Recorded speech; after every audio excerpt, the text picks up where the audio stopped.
દરેક બાળક એક શક્તિ લઈને જન્મે છે. કોઈ એને પોતાના આકાશમાં પોતાના જે રંગો ભરવાના છે અને અહીંયાથી અમે આત્મવિશ્વાસ આપીએ છીએ. આત્મવિશ્વાસની સાથે એ પોતાની સ્કિલને ડેવલપ કરે અને પોતાની સ્કિલ પ્રમાણે જ એ આગળ વધે, એનું ફ્યુચર બનાવે. એ જ અમારો મોટિવ અને એમ હોય છે. એટલે કોઈ બાળક ક્યાંય હારતું નથી, ક્યાંય નાપાસ થતું નથી. આ તો માત્ર એક પગથિયું છે કે એક પ્રયત્ન સફળ નથી થયો, બાકી આખી મંઝિલ આગળ ઘણી બધી છે.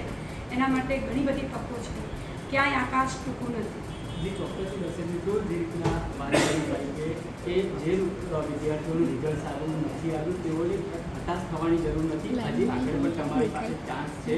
વધુ સારી મહેનત કરશો તો વધુ સારા માર્ક્સે તમે પાસ થશો. આપણી સાથે આજે મારે સ્કૂલમાં ફર્સ્ટ આવે છે 98 અને સમિતિમાં પણ ફર્સ્ટ નંબરે આવે છે.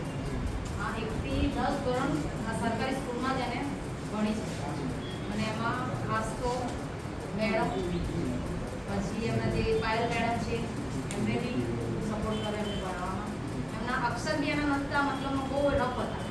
મેડમે મહેનત કરાવી અને જે રીતે એને બતાવ્યું એ રીતે ભણી બી કરી આપે.